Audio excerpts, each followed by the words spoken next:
ఇప్పుడున్న రాజకీయ నాయకుని చూస్తుంటే నాకైతే మస్తు కోపం వస్తున్నదిలా. అరే ఎన్నిసార్లు చెప్పినా అంతేనా సార్లు? మీ లొల్లిలు మీకేనా? మా గోసల్ని ఏమైనా పట్టించుకునేది ఉన్నదా?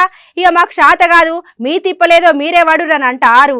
చెప్పురి, అట్లయినా మా పిల్లల పానాలు మా పానాలు కాపాడుకుంటాం. ఏందుల్లా గంత కోపం మీద చూస్తున్నారు?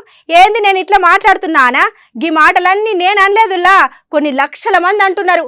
అసలు వాళ్ళు ఏమంటున్నారనే కదా మీ ఆలోచన. చలో ఆలస్యం చేయకుండా గీ ముచ్చటినూరి.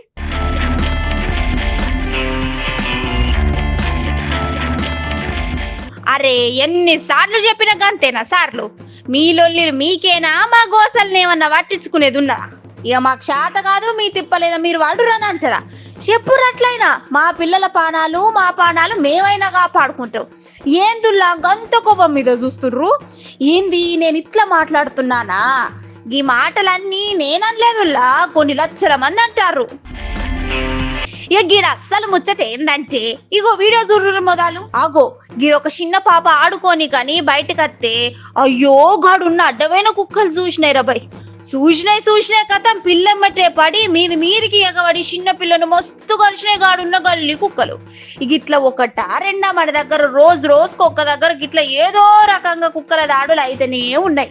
ఇక మొన్న ఓ నెల రోజుల క్రితం గిట్లనే కుక్కలు చేయబట్టి ఓ చిన్న పొలగాని జీవి పోతే ఇక రాజకీయ నాయకులు మేము అది చేస్తాము మేము ఇది చేస్తామని చెప్పిళ్ళు.